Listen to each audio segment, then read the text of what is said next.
Mga kapatid, kamusta po kayong lahat? Share ko lang sa inyo kapatid yung isang verses sa unang Tesalonica, Kabanata 5, so verses 23. So nakasa doon,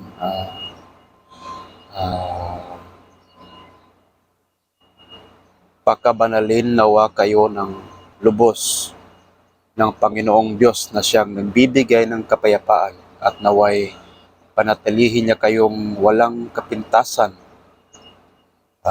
sa espiritu, kaluluwa at katawan hanggang sa pagbabalik ng Panginoong Hesus. So mga kapatid,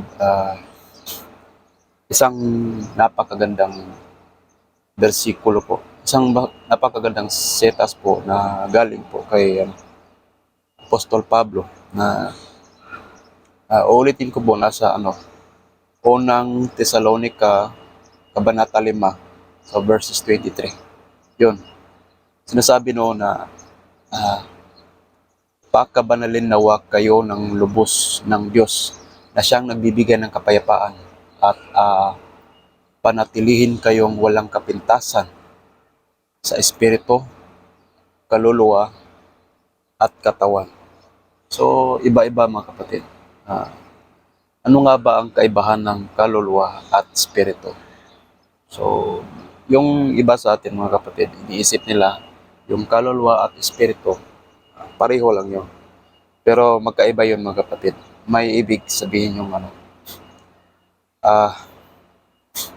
hindi naman pwedeng magkamali si Pablo kasi nga puno siya ng Espiritu Santo.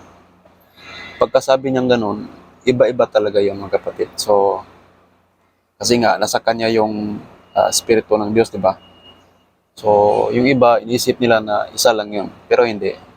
Hindi yun isa lang. Dalawang magkaibang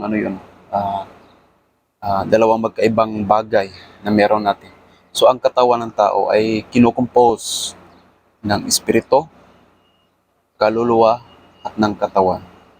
So, ayun mga kapatid. So, may tamang explanation po dyan. At i-comment nyo po kung anong pagkakaiba ng dalawa. Kasi pareho silang spiritual being, spiritual na katayuan ng buhay.